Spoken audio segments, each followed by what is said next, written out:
Ito maganda itanim. Meron ng siguro sure ball na yan. Kaya pag bibili kayo sa palengke, piliin nyo yung may mga ganito na. Tapos pag ganito yung tanim nyo.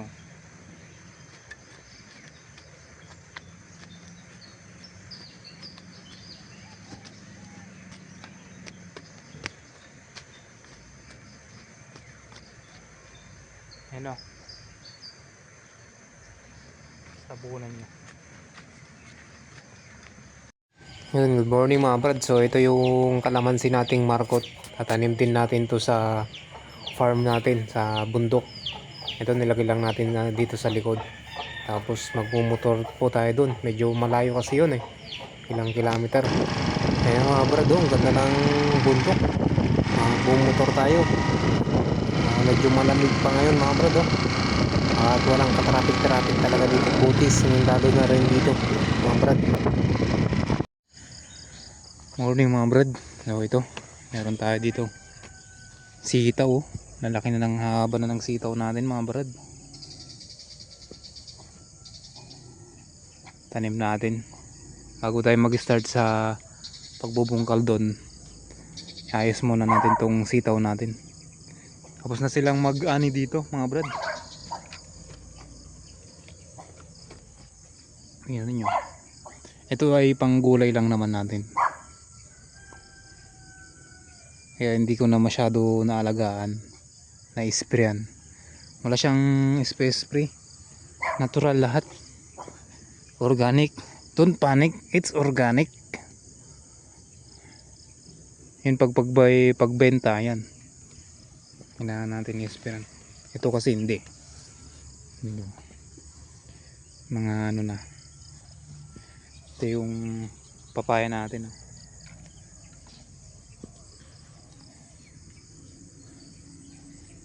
Yun siya.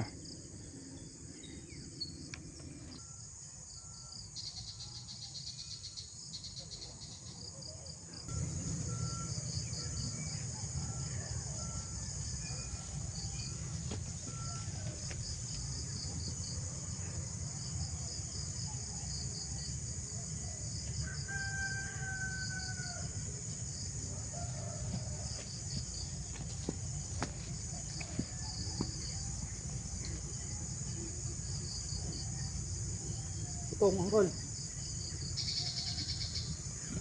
Utong.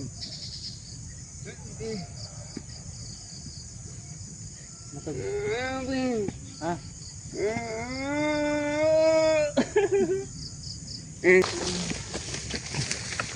Pagtatanim natin ng luya, ito yung tatanim natin ulit. Hawaiian. Kunti lang kasi problema natin yung wala tayong pagkuhanan ng binhi. Kaya kunti-kunting nakukuha natin. Pero at least meron tayong maitatanim.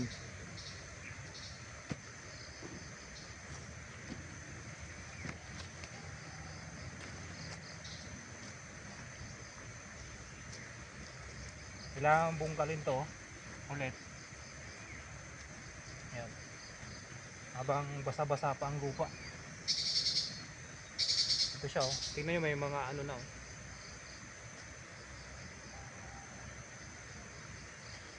Sibol na.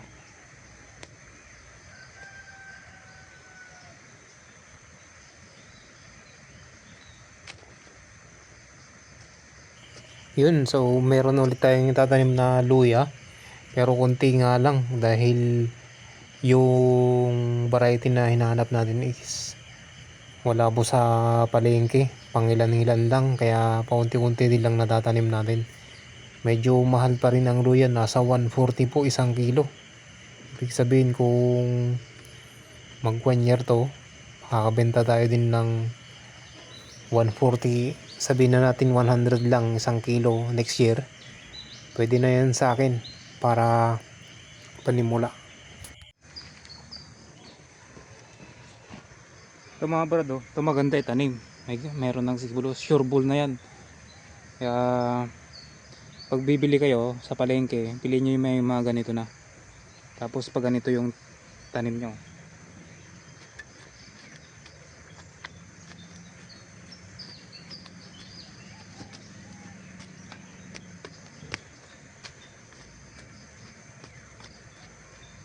Ayan o. tabunan niya.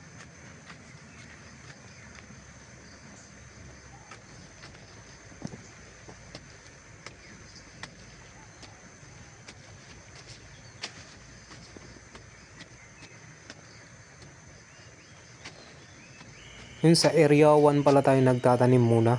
Ayoko kasi yung palagtalagtaw, kailangan muna tapusin muna dito sa areang to bago pumunta sa kabila. Ang balak ko pero kasi dun sa kabila is taniman ng kamuting kahoy para meron din tayong ibang tanim.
Ayan mga brad, oh.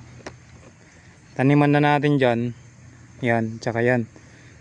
Tapos dyan may mga luya din dyan. Pero native siya.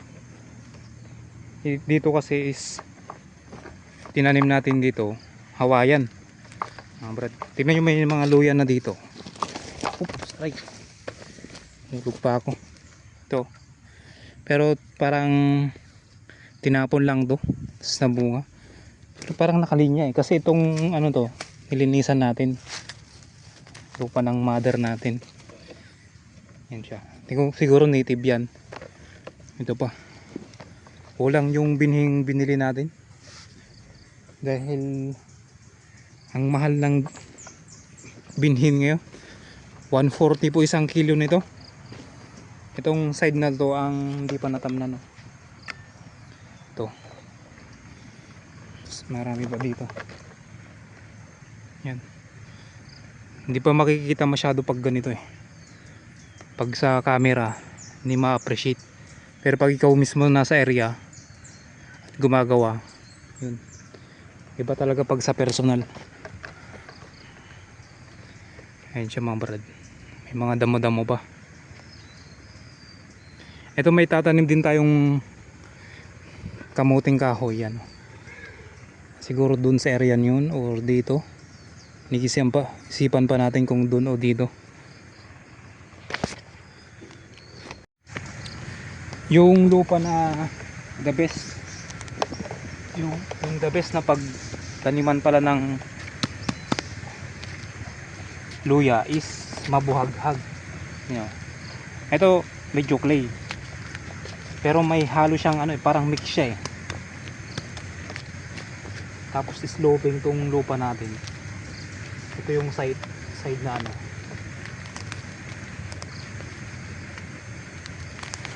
Yan. So itong damong to mabilis mabuhay ito eh. Problema. Nakulog pa yung ibang luya. Ganito po yung process ng pagtanim. Hindi naman ako expert pero pinapakita ko lang. Kasi first time lang naman natin magtanim. Share lang natin dito sa social media ito. Ganyan.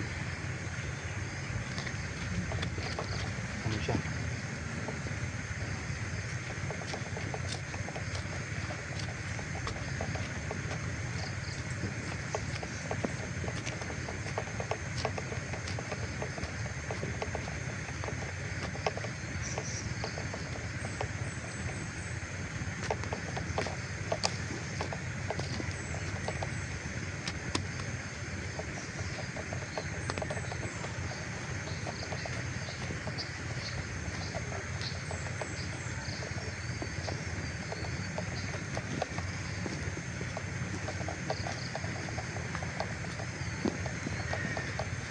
Habang nagbubungkal tayo mga dito mga brad, para sa next na tatanim natin, nagpausok tayo doon, no? Ayan, no? Tapos para alam nilang may tao, lagi tayo nagpapausok dyan pag naglilinis tayo dito. So maganda kasi para ganyan. Hindi ko alam, parang ganda kasi magpausok eh pag nagtatrabaho ka. Ayan, no? Medyo malawak pa to kasi mag-isa lang natin.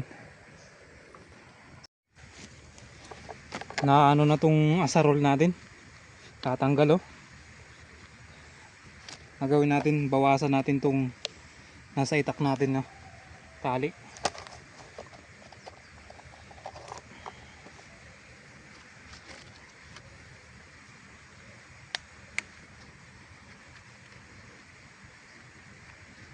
Kahoy lang kasi to.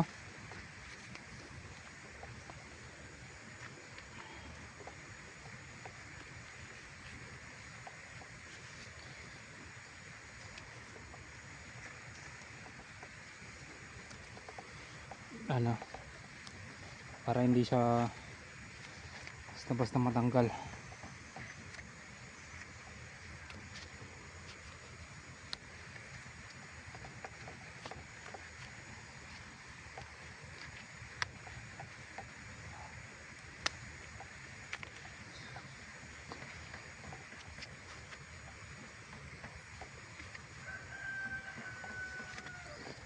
Yeah.